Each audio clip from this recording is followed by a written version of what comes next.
प्यार में सावधान,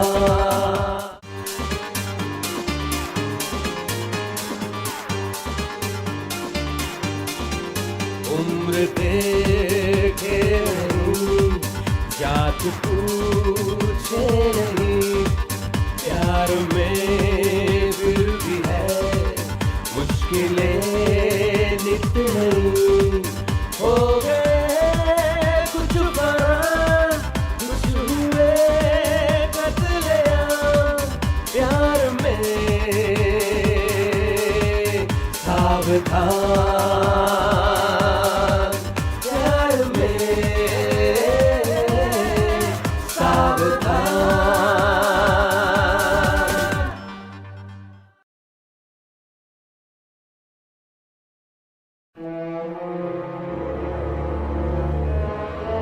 अभी चाय।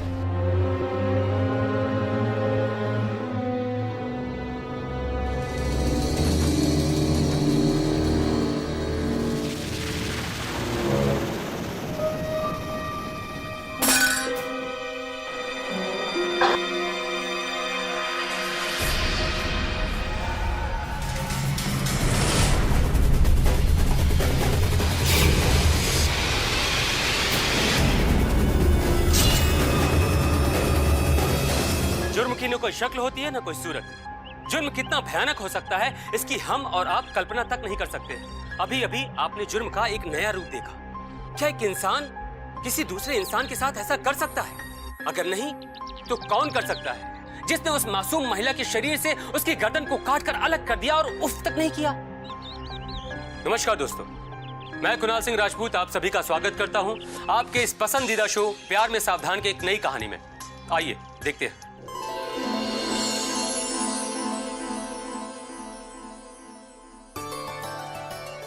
पापा और लीजिए ना पूरी। नहीं। अच्छा तो नारियल और पुदीने की चटनी बना दूं ताजी ताजी?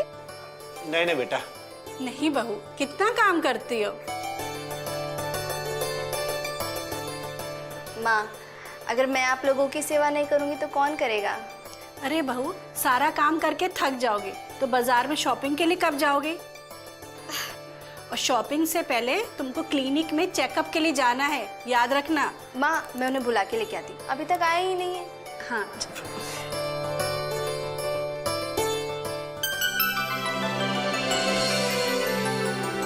ओहो, माँ और बेटे को मेरी शॉपिंग का बहुत ख्याल है।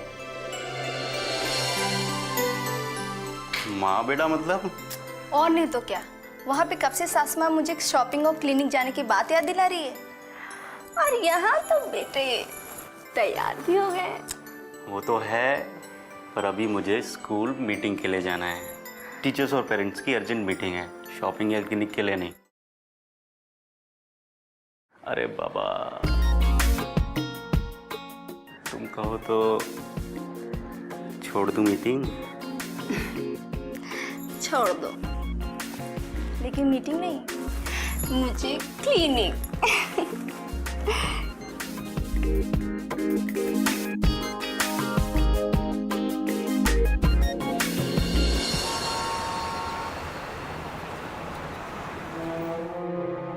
धर्म भैया, देखा उस जलीने को, ससुरे का कॉलेज है, डोनेशन और एक्स्ट्रा फीस के नाम पे बुड्ढा बड़ा कमाता है और ये बहू उड़ाती है।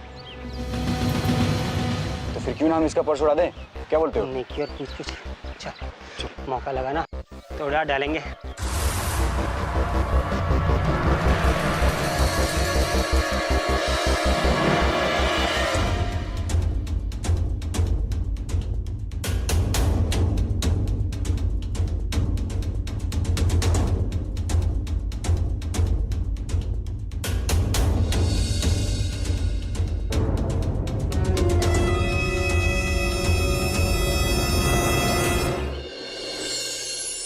हेलो नीति बेटे।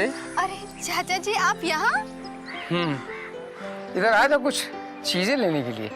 कमाल है, आप मेरे ससुराल के इतने पास आते हैं और घर नहीं आते।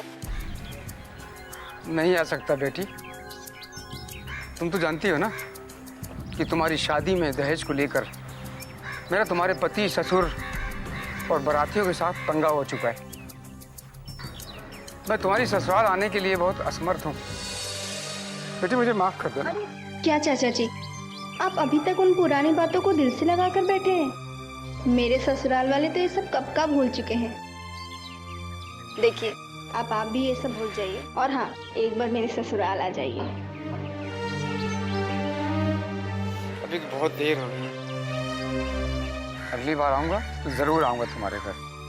ठीक है चाचा जी, मुझे भी थोड़ी देर हो रही है, थोड़ा एक दो लोगों से मिलने जाना है, लेकिन आइएगा जरूर। ज़रूर। ठीक है चाचा जी, नमस्ते। नमस्ते। अरे बेटा, बहू कहाँ है? तेरे साथ नहीं आई? मेरे साथ कैसे आएगी माँ? मैं तो क्लिनिक के पास उसको छोड़कर ऑफिस चला गया था ना, और वहाँ से वो शॉपिंग के लिए जाने वाली थी, पर दोपहर तक तो आ जाना चाहिए था। मैं भी यही सोच रहा था। मैंने सोचा शायद तुम दोनों ने सोचा होगा कि शाम को साथ चलते हैं। अरे पापा, हम ऐसा सोचते तो आपको बताते ना। और आप लोग सवेरे से बहू घर नहीं आई है, आपने एक फ़ोन भी नहीं किया उसे, और ना मुझे। अरे हम कह रहे हैं ना कि हमने वही सोचा। खैर, तुम उसको फोन लगाओ, क्या पता वहीं से मायके ना चली गई हो। आप लोग भी ना। The number you are trying to call is currently switched off.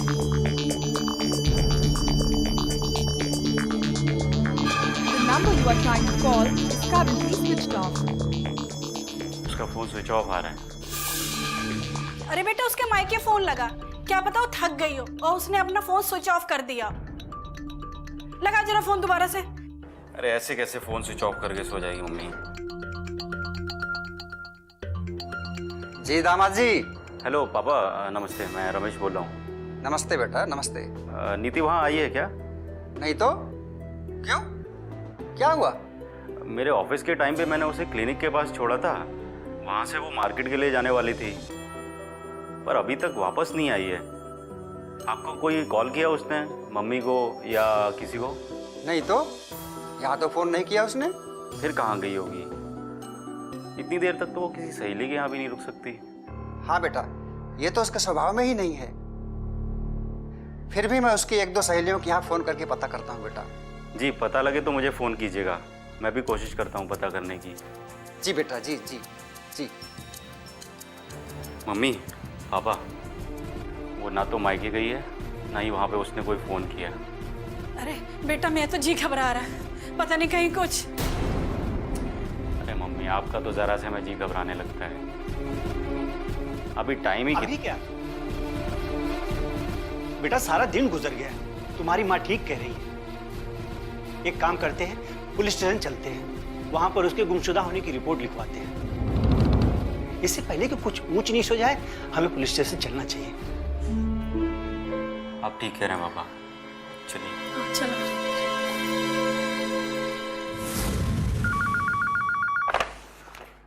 Hello, Gauriganj police station. क्या? मैं भी आता हूँ।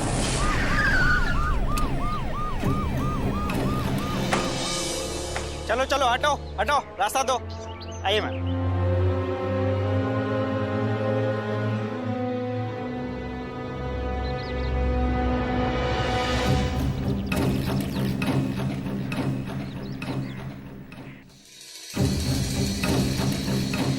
आप लोगों में से कोई पहचानता है इसे? इसको कैसे पहचानेगा मैडम, इसका तो सिर ही नहीं है। कभी कभी किसी इंसान के हाथ पैर पे कुछ ऐसे निशान या ऐसी बनावट होती है जिससे पहचाना जा सकता है।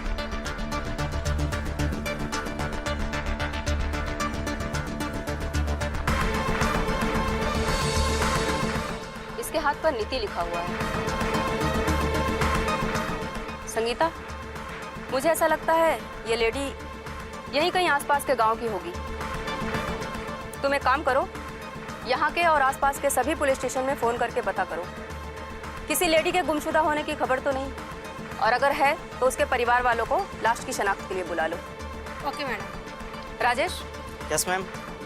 एम्बुलेंस को फोन करो और लाश को पोस्टमार्टम के लिए भेज दो। जी ma'am.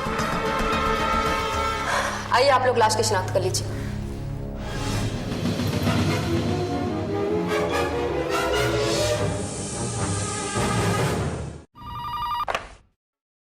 Hello, inspector Gupta here. Jain madam, मैं राजापुर पुलिस चौकी से पांडे बोल रहा हूँ। 4 दिन पहले रमेश नाम के युवक ने अपने बीवी गुम हो जाने की रिपोर्ट दर्ज कराई थी। उसके बाद राजापुर पुलिस चौकी ने काफी खोजबीन की थी, मगर उसका कोई पता नहीं चला। कहीं ये वही नीति तो नहीं है? मैंने उसके घर वालों को बता दिया, वो लोग पहुंच ही रहे होंगे। ओके। मैडम, मैं रमेश हूँ, राजापुर गांव से आया हूँ। मुझे बताया गया है कि यहाँ। हाँ, अभी अभी राजापुर पुलिस का फोन था। आइए आप लोग लाश की शिनाख्त कर लीजिए।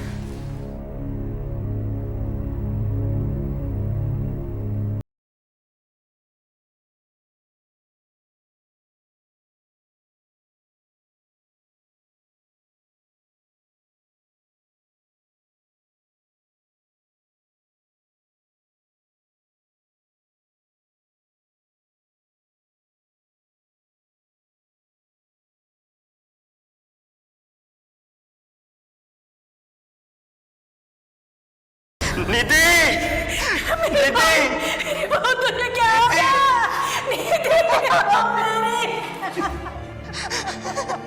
निधि! संभालो अपने आप को। ये क्या हो गया निधि?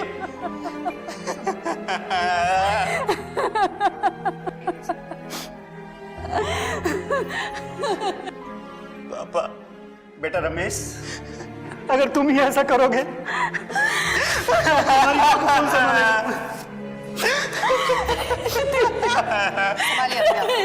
ना बेटा, ना बेटा, संभालो अपने आप को, संभालो। दोस्तों, इंसान की शक्ल ही उसकी पहचान होती है, लेकिन जिस इंसान का सर उसके धड़ से अलग करके उसकी पहचान मिटाने की कोशिश की गई हो, क्या इसके रिश्तेदार इसका अंतिम संस्कार कर पाएंगे? ये सब कुछ जानने के लिए आइए देखते हैं।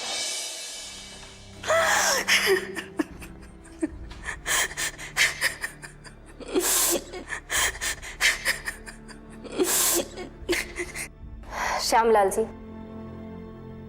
आप राजापुर के बहुत ही सम्मानित व्यक्ति हैं। इस दुख में हम आपके साथ हैं। ऐसे समय में बात करना उचित तो नहीं लगता है, लेकिन क्या करें, पूछताछ तो करनी पड़ेगी।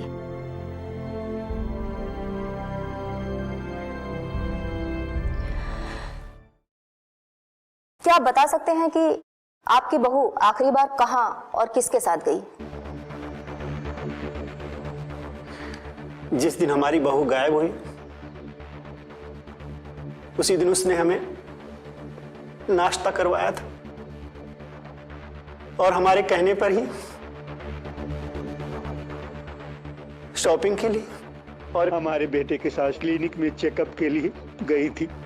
जब बहुत देर तक वापस नहीं आई तो हमने सोचा शायद वो अपने मायके चली गई होगी। आपने ऐसा क्यों सोचा? अक्सर उसके मायके वाले उसी मार्केट में, उसी क्लिनिक में आया करते थे और कई बार देर हो जाने पर वो उनके साथ मायके चली जाया करती थी। जब काफी देर हो गई और वो नहीं आई, तब हमने बहुत खोजबीन की, बहुत तलाशा उसे, यहां तक कि उसके मायके फोन किया, ऑफिस में फोन करवाया, पर कहीं कोई पता नहीं चला। हमने उसके मोबाइल पर भी कॉल किया, वो अपना मोबाइल कभी नहीं छोड़ती थी, पर उसका मोबाइल तब से लेकर अब तक स्विच ऑफ ही बता रहा है। आप लोग एक काम करिए, उसका मोबाइल नंबर मुझे मैसेज कर दीजिए। मैं उसकी लास्ट लोकेशन से ये पता करने की कोशिश करूंगी कि वो उस वक्त कहाँ होगी, या उसने किसी को फोन किया होगा, या कोई फोन उसे आया होगा, कुछ तो पता चलेगा। आप लोगों की किसी से दुश्मनी तो नहीं?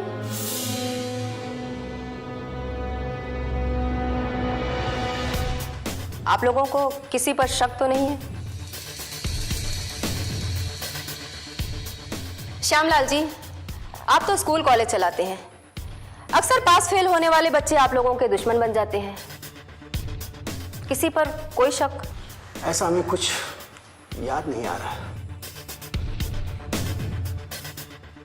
मिस्टर रमेश, आपकी बीवी का कोई दुश्मन मायके की तरफ से या कोई और, कभी उसने कोई जिक्र किया है आपसे? उसने ऐसा तो कभी कोई जिक्र नहीं किया, तो बहुत मिलनसार थी। इससे भी एक बार मिलती थी, उसका दिल जीत कर अपना दोस्त बना लेती थी। दुश्मनी का तो सवाल ही नहीं उठता। ओह, मुझे लगता है कि उसके मायके से मुझे सही इंफॉर्मेशन मिल सकती है। शायद उसके मायके वालों को कुछ ज्यादा जानकारी हो आप लोगों से।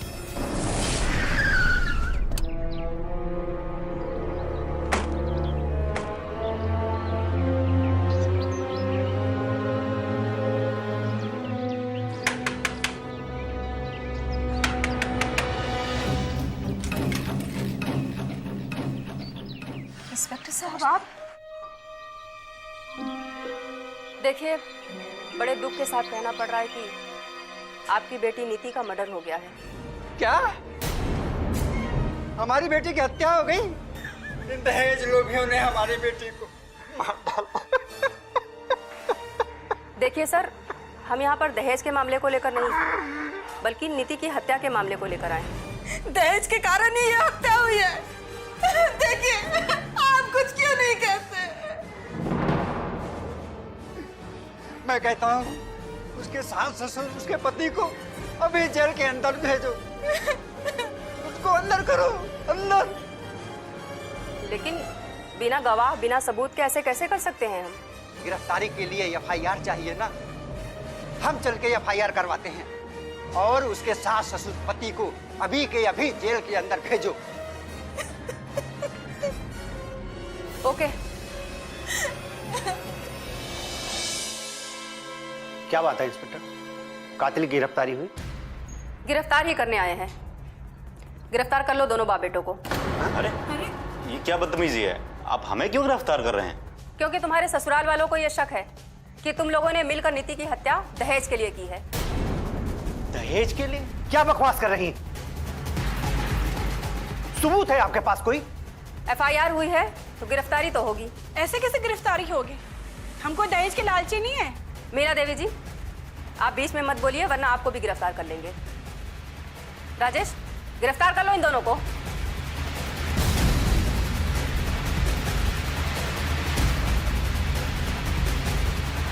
जब तक हमारी बेटी का सिर नहीं मिलता, ना हम उसकी लाश लेकर जाएंगे और ना ही हम उसका अंतिम संस्कार करेंगे।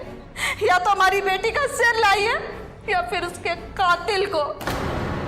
राधिका गुप्ता, राधिका गुप्ता, राधिका गुप्ता, राधिका गुप्ता। हेलो, जी सर, जी जी जी जी सर, जी सर, जी बिल्कुल बिल्कुल बिल्कुल, ठीक है सर, ठीक है, ओके ओके। राजेश, जी मैम। मिस्टर रमेश और उनके पापा को बाहर ले आओ। राधिका गुप्ता, राधिका गुप्ता, राधिका गुप्ता। ये मनमानी, ये मनमानी, ये मनमानी। पुलिस वाले, पुलिस वाले। मिस्टर रमेश, आप अपनी माँ को अंदर ले आइए और बाकी लोगों से रिक्वेस्ट कीजिए कि वो वापस चले जाएं। आप लोगों को छोड़ दिया गया है और आप लोग भी थोड़ी देर में लाश के साथ वापस घर जा रहे हैं।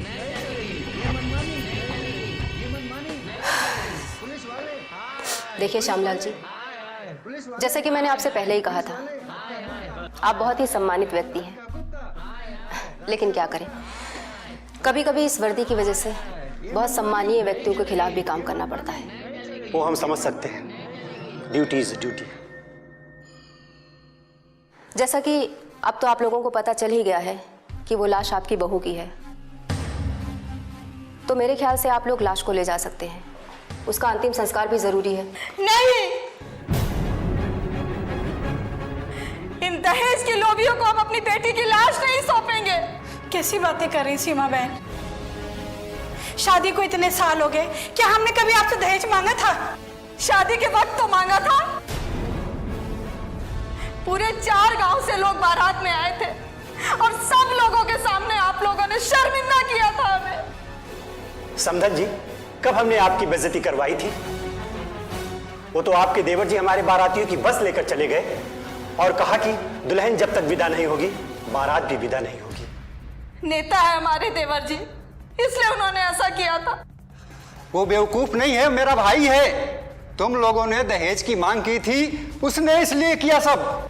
देखिए सीमा बहन, कि अगर हमने दहेज मांगा होता तो क्या हम आपको कांटेक्ट नहीं करते? इतने वर्षों से आपकी बेटी हमारे घर में रही है, क्या हमने कभी उसको कहा है कि जा अपने मायके से दहेज लेके आ? वो सब हम कुछ नहीं जानते। आप लोगों ने मेरी बेटी से दहेज मांगा होगा और मेरी बेटी मुझसे कुछ बोल नहीं पाई, तब आप लोगों ने सोचा कि अब तो ये दहेज लेकर आने वाली नहीं, इसलिए आप तीनों ने मिलकर मेरी बेटी को मार दिया। समझ जी, ये कैसी बातें कर रही हैं आप? ऐसी बातें करते हुए आपको शर्म नहीं आती?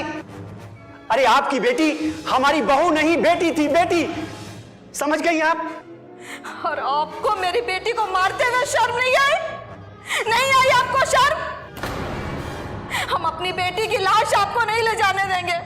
और इंस्पेक्टर साहब, मैंने आपसे कहा था ना कि इन्हें लॉकअप में बंद कीजिए। होम मिनिस्टर साहब का फोन था, उन्हें पुलिस स्टेशन के बाहर हंगामा नहीं चाहिए। उन्होंने मुझसे कहा है कि इन लोगों को छोड़ दिया जाए जब तक ठोस सबूत ना मिले। तो फिर हटाइए इन लोगों को यहाँ से, बाहर निकालिए इन लोगों को। यहीं कहीं पर मेरी बेटी की आत्मा भटक रही होगी। कितना दुख हो रहा होगा उसको इन पापियों को देखकर। अगर ये बात है तो लाश आप ले जाइए, आखिर वो आपकी बेटी है। नहीं, हम उसकी लाश लेकर नहीं जाएंगे। क्यों? जब तक हमारी बेटी का सिर नहीं मिलता, ना हम उसकी लाश लेकर जाएंगे और ना ही हम उसका अंतिम संस्कार करेंगे। या तो हमारी बेटी का सिर लाइए या फिर उसके कातिल को। और जब तक आप ऐसा नहीं करती है, हम इसी यही पुलिस स्टेशन के सामने धरने पर बैठेंगे। चलिए। सीमा देवी जी सुनिए, सीमा देवी जी। दोस्तों, इसे एक माँ की आप जिद कहिए या उसका पागलपन, आप जो भी कहिए, लेकिन बस एक बार आप एक माँ की तरह सोच कर देखिए। एक माँ जो अपने बच्चे को पूरे 9 महीने तक अपनी कोख में रखती है, उसको जन्म देती है। जन्म देने से पहले हर माँ अपने बच्चे के सुंदर शक्ल की कल्पना करती है, और जन्म देने के बाद हर माँ के लिए उसका बच्चा चांद की तरह सुंदर लगता है। क्या बीतेगी उस माँ पर जब वही चांद सी शक्ल वाला बच्चा उससे छीन लिया जाएगा? और ऐसा ही कुछ बीत रहा था सीमा देवी पर। दोस्तों, जिस सुंदर शक्ल के साथ उसे उसकी बेटी इस दुनिया में मिली, बिना उसी शक्ल के अपनी बेटी को इस दुनिया से कैसे विदा कर दे? आखिर कौन था वो हत्यारा? उसकी नीति से क्या दुश्मनी थी जो उसने इतनी घिनौनी तरीके से उसकी हत्या कर दी? इन सभी रहस्यों का पता चलेगा आपको हमारे इस कहानी के अगले भाग में। तब तक के लिए अपना और अपनों का ख्याल रखिए, रहिए प्यार में सावधान। मैं कुणाल सिंह राजपूत आपसे विदा लेता हूं। नमस्कार। जिस दिन वो शॉपिंग पर जा रही थी, तुम दोनों ने उस पर नजर रखी हुई थी। हम लोग जैसे ही आगे बढ़े और वो बगल के गांव का वो छुटपुटिया नेता, क्या नाम है उसका, अवधराज। आपको मेरी ताकत का अंदाजा नहीं है, नहीं तो आप ऐसी बात नहीं करती मुझसे। शायद आपको भी कानून की ताकत का अंदाजा नहीं, वरना आप भी ऐसी बातें नहीं करते।